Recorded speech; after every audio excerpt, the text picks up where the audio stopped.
नमस्कार दोस्तों, मैं राकेश कुमार आप सभी का आपके अपने YouTube चैनल तैयारी जीत की बाई आर.के. सर में स्वागत करता हूं।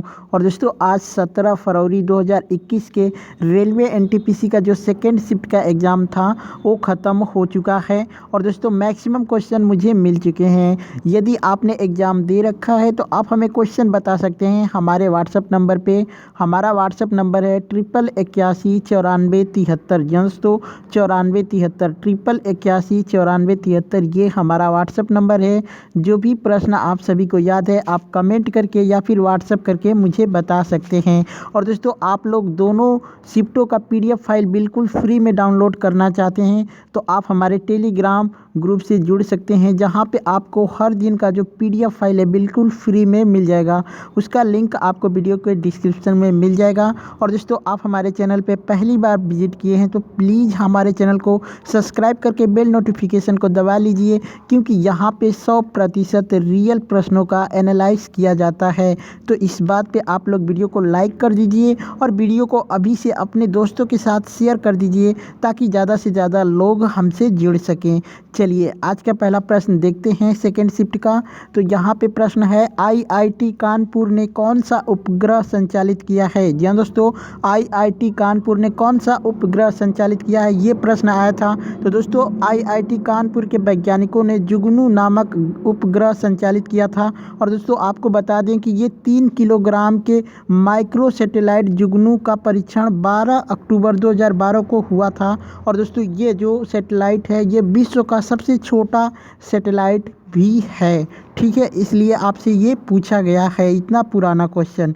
चलिए एक प्रश्न आया था दोस्तों कि पांडा का मुख्य भोजन क्या है। जी हाँ दोस्तों, पांडा का मुख्य भोजन पूछा गया है। तो दोस्तों बांस का जो पेड़ होता है ये पांडा का मुख्य भोजन है, ठीक है। चलिए एक प्रश्न आया था दोस्तों कि अशोक किस वंश का राजा था। तो दोस्तों ये मौर्य वंश का राजा था अशोक, ठीक है। चलिए एक प्रश्न आया था दोस्तों कि नरोरा ताप विद्युत संयंत्र कहाँ पर है। जी दोस्तों ये ऑप्शन वाइज पूछा गया था कि नरोरा ताप विद्युत संयंत्र कहाँ पर है। तो दोस्तों ये उत्तर प्रदेश में है। और किस ज़िले में है, तो बुलंदशहर ज़िले, जो बुलंदशहर ज़िला है वहाँ पे है। वहाँ पे एक जगह का नाम है नरोरा, वहीं पे ये स्थित है, ठीक है।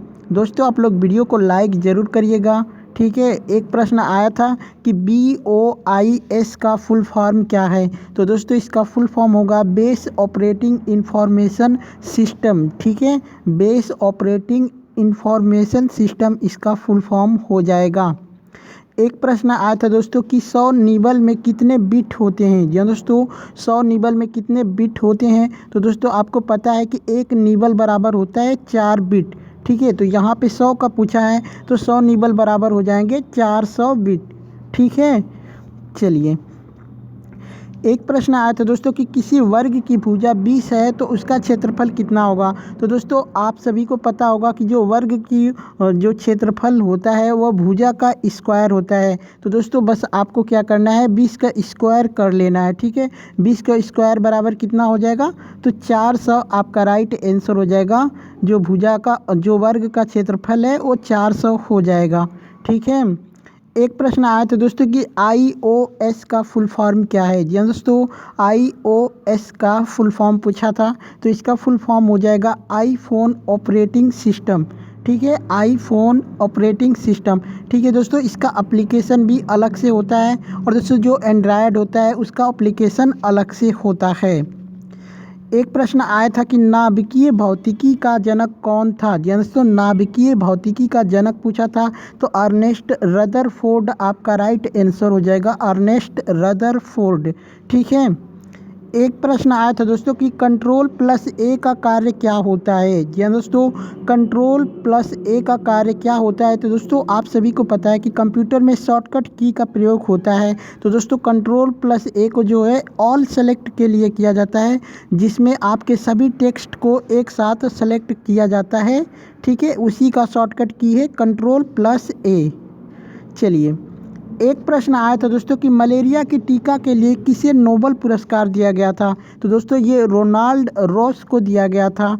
और दोस्तों इनको यह नोबेल पुरस्कार कब दिया गया था, तो ये 1902 में इनको नोबेल पुरस्कार प्रदान किया गया था, ठीक है। एक प्रश्न आया था दोस्तों कि भौतिक विज्ञान के जनक कौन थे। तो दोस्तों ये प्रश्न एग्जैक्ट में आया था कि नहीं आया था, आप लोग कमेंट करके ज़रूर बताइएगा। यदि आया था तो सिर्फ भौतिक विज्ञान का पूछा था या फिर आधुनिक भौतिक का पूछा था। अगर भौतिक विज्ञान का पूछेगा कि जनक कौन है तो गैलीलियो गैलीली आपका राइट आंसर हो जाएगा। लेकिन दोस्तों अगर आधुनिक भौतिक का पूछेगा तो वहाँ पे अल्बर्ट आइंस्टीन हो जाएगा आपका राइट आंसर। और दोस्तों अल्बर्ट आइंस्टीन को आधुनिक भौतिक विज्ञान का जनक माना जाता है। एक प्रश्न आया था दोस्तों, ये भी प्रश्न पूर्ण रूप से मुझे मिला नहीं। ट्रेन का पूछा था कि ट्रेन का इंजन कहाँ पे बनता है। तो दोस्तों जो डीजल का इंजन है ये वाराणसी उत्तर प्रदेश में बनता है। लेकिन एक बच्चे ने नाम ले रहा था चित्तरंजन का। तो दोस्तों हो सकता है कि आपसे पूछा होगा कि चित्तरंजन लोकोमोटिव वर्क्स कहाँ पे है। तो दोस्तों ये चित्तरंजन में है। ठीक है, चलिए एक प्रश्न आया था कि 200 के नोट पर किसका चित्र होता है। दोस्तों 200 के नोट पे किसका चित्र होता है। तो दोस्तों ये सांची का स्तूप का जो चित्र है वो 200 के नोट पे अंकित होता है। ठीक है, एक बच्चे ने पूछा था कि सर 2000 के नोट पे कौन साइन करता है, ये प्रश्न आया था। तो दोस्तों आप लोग कमेंट करके ज़रूर बताइए। लेकिन मैक्सिमम बच्चों ने हमें व्हाट्सएप करके पूछा है कि 200 के नोट पे किसका चित्र होता है। अगर 2000 वाला भी पूछा होगा कि 2000 के नोट पे सिग्नेचर कौन करता है। तो दोस्तों जो आरबीआई के गवर्नर हैं, तो गवर्नर 2000 के नोट पे साइन करते हैं। ठीक है, एक प्रश्न आया था कि निम्न में से कौन सी ट्रॉफी फुटबॉल से संबंधित है। तो दोस्तों यहाँ से फुटबॉल से रिलेटेड सभी जो ट्रॉफियाँ हैं मैं आपको बता देता हूँ। Rovers cup, Santosh trophy, Subroto cup, Durand cup, Ashutosh cup और मर्डेका कप। दोस्तों इन्हीं में से कोई एक आपके ऑप्शन में दिया होगा। तो आप लोग कमेंट करके मुझे ज़रूर बताइएगा कि इनमें से कौन सा आपके ऑप्शन में दिया हुआ था। एक प्रश्न आया था दोस्तों कि इनमें से कौन नाभिकीय संचालित पनडुब्बी है। तो दोस्तों ये ऑप्शन के वाइस ही बताया जा सकता है। किसी बच्चे ने मुझे ऑप्शन बताया नहीं है। अगर आप लोगों को पता है तो आप लोग कमेंट करके ज़रूर बताइएगा। ठीक है, एक प्रश्न आया था दोस्तों कि कामागाटा मारू कांड जहाज़ कहाँ का है। शायद ऐसे ही करके प्रश्न पूछा था, लेकिन ये क्वेश्चन आया था दोस्तों। मैक्सिमम बच्चे सिर्फ जहाज़ का नाम ही लिखकर भेजे थे कि कामागाटा मारू का जहाज़ के बारे में पूछा था। तो हो सकता है कि ये कहाँ का जहाज़ है ये पूछा होगा। तो दोस्तों ये जो जहाज़ है ये भाप शक्ति से चलने वाला एक जापानी समुद्री जहाज़ है। तो अगर जापान का नाम दिया होगा आपके ऑप्शन में तो बिल्कुल राइट आंसर हो जाएगा जापान। ठीक है, चलिए दोस्तों यहाँ पे आपसे प्रश्न जो सेकेंड शिफ्ट का है वो मैक्सिमम ख़त्म हो चुके हैं। यहाँ पे फर्स्ट शिफ्ट के जो क्वेश्चन मुझे मिले थे लेट से मैं आपको बता देता हूँ। तो दोस्तों ये सब जो प्रश्न शायद 7-8 प्रश्न मुझे लेट से मिले हैं ये फर्स्ट शिफ्ट के हैं। ठीक है, एक प्रश्न आया था फर्स्ट शिफ्ट में कि संयुक्त राष्ट्र संघ का 193वां सदस्य देश कौन बना था। तो आपका राइट आंसर हो जाएगा दक्षिण सूडान। ठीक है, सॉरी दोस्तों थोड़ा सा। एक प्रश्न आया था कि जावा स्क्रिप्ट का ऑफिशियल नेम क्या है। तो दोस्तों ये होता है इक्मा स्क्रिप्ट। ठीक है, इक्मा स्क्रिप्ट, ECMA स्क्रिप्ट।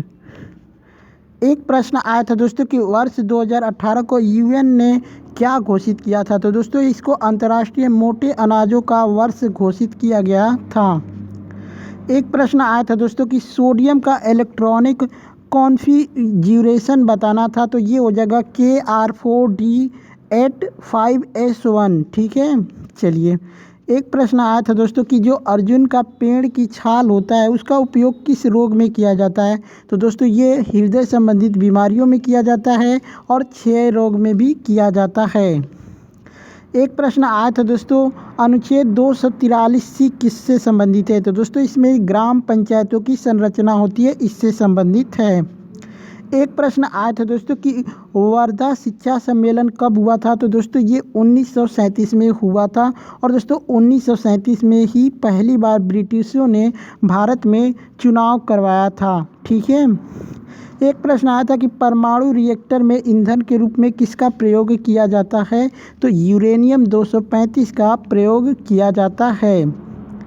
एक प्रश्न आया था दोस्तों कि 2018 में केले के जीनोम की खोज कहाँ पर हुई थी। तो दोस्तों ये राष्ट्रीय कृषि खाद्य जैव प्रौद्योगिकी संस्थान मोहाली में इसका खोज हुआ था। तो हो सकता है शायद आपके ऑप्शन में पंजाब दिया हो या फिर मोहाली, आप उसके अकॉर्डिंग कर लीजिएगा। तो दोस्तों इतने सारे प्रश्न मुझे मिले थे। ये वीडियो आप सबको कैसी लगी कमेंट करके ज़रूर बताइएगा। अच्छी लगी हो तो लाइक ज़रूर करिएगा। चलिए चलते हैं, मिलते हैं नेक्स्ट वीडियो में। तब तक के लिए जय हिंद।